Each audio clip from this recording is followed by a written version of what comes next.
Welcome to Azeem academy guys, آج کی اس video میں ہم لوگ مولوی عبدالحق کی حالات زندگی کے بارے میں بات کرنے والے ہیں۔ اس سے پہلے کی ویڈیو میں ہم لوگوں نے مولوی عبدالحق کا ایک نثری مضمون اچھی کتاب کے بارے میں بہت ہی بہتر انداز میں پڑھا ہے۔ گائز، اگر آپ نے اس ویڈیو کو نہیں دیکھا تو پلیز اس کو دیکھ لیں، اور چینل پہ اگر آپ نئے ہو تو چینل کو بھی سبسکرائب کر لیں اور بیل آئیکن کو پریس کر دیں تاکہ آپ کو آنے والے ہر ویڈیو کا نوٹیفیکیشن مل جائے۔ جھارکھنڈ اتپاد سپاہی سے ریلیٹڈ جو بھی ویڈیوز ہیں ان کا میں نے پلے لسٹ تیار کر دیا ہے، آپ پلے لسٹ میں جا کر سارے ویڈیوز کو دیکھ سکتے ہیں۔ تو چلیے اسٹارٹ کرتے ہیں گائز آج کا یہ ویڈیو۔ مولوی عبدالحق مولوی عبدالحق کی پیدائش 1870 عیسوی میں ہوئی ہے اور وفات ہوئی ہے 1861 عیسوی میں۔ اب آگے دیکھتے ہیں ہم لوگ مولوی عبدالحق کے بارے میں۔ مولوی عبدالحق کو بابائے اردو بھی کہا جاتا تھا۔ کیا؟ بابائے اردو۔ بابائے اردو مولوی عبدالحق اردو زبان کے ان شیدائیوں میں سے تھے جنہوں نے اپنی ساری زندگی اس زبان کی خدمت میں صرف کر دی۔ یعنی مولوی عبدالحق ایک ایسے شخصیت ہیں جنہوں نے اپنی وقت کو، اپنی زندگی کو اردو زبان کی خدمت میں صرف کی ہے۔ وہ قصبہ ہاپوڑ میں پیدا ہوئے۔ ان کی پیدائش کہاں پہ ہوئی تھی؟ وہ قصبہ ہاپوڑ میں پیدا ہوئے تھے، یہ یاد رکھنے والا پوائنٹ ہے۔ بچپن ہی سے پڑھنے کا بے حد شوق تھا، اسے بچپن سے ہی پڑھنے کا بہت زیادہ شوق تھا۔ 1894 عیسوی میں انہوں نے ایم اے کیا تھا اور علی گڑھ سے BA کا امتحان انہوں نے پاس کر کے پنجاب اور حیدرآباد میں مختلف عہدوں پر فائز رہے۔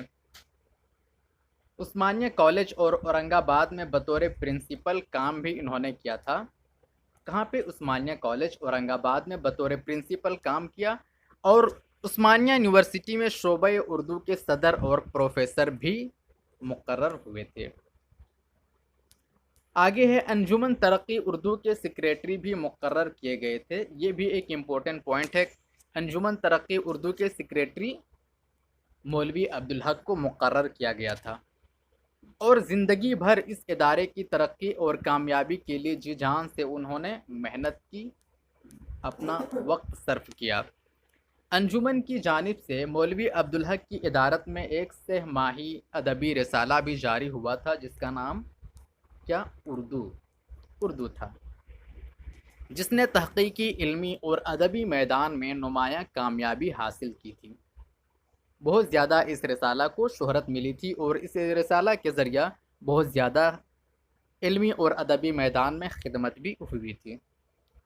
حیدرآباد یونیورسٹی نے LLD اور علی گڑھ یونیورسٹی نے DLED کی اعزازی ڈگریاں بھی مولوی عبدالحق کو عطا کیا تھا۔ آزادی کے بعد مولوی عبدالحق پاکستان چلے گئے اور کراچی میں ہی ان کا انتقال ہوا تھا۔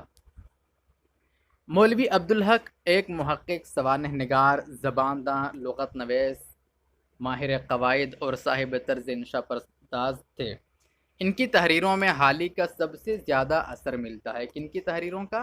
ان کی تحریروں میں حالی کا سب سے زیادہ اثر ملتا ہے، اور مولوی عبدالحق کی جتنی بھی تحریریں ہیں بہت ہی آسان ہے، آسان زبان میں ہے، آسان فہم میں ہے۔ آپ آسانی سے ان کی تحریروں کو سمجھ سکتے ہیں، آسانی سے ان کی تحریروں کو پڑھ سکتے ہیں۔ بہت ہی آسان زبان میں، سرل بھاشا میں انہوں نے اپنے مضامین کو لکھا ہے۔ بول چال کی سادہ زبان میں پرخلوص جذبات کا بلاگ اظہار کرتے ہیں، ہر بات خوب سوچ سمجھ کر لکھتے ہیں، عبارت میں الجھاؤ نہیں ہوتا ہے، ان کی عبارتوں میں کسی طرح کا بھی کوئی الجھاؤ نہیں پایا جاتا ہے۔ مشکل زبان لکھنے والوں کو وہ اردو کا دشمن کہتے ہیں، جو مشکل زبانوں میں لکھتے ہیں ان کو انہوں نے اردو کا دشمن کہا ہے، اور آسان زبان لکھنے پر یہ زیادہ زور دیتے تھے۔ اردو ادب میں قدیم کتابوں کی تدوین، ترتیب و اشاعت ان کا بہت بڑا کارنامہ ہے۔ ان کتابوں پر ان کے مقدمات اردو ادب کا قیمتی سرمایہ ہیں۔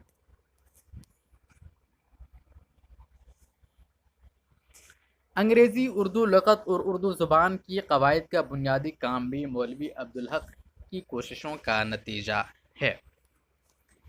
یہ تھا مولوی عبدالحق کا مختصر تعارف، ان کی حالات زندگی گائز اگر یہ ویڈیو آپ کو اچھا لگا ہو تو پلیز چینل کو سبسکرائب کر لیں اور بیل آئکن کو پریس کر دیں اور دوستوں کو یہ ویڈیو ضرور شیئر کریں. Thank you.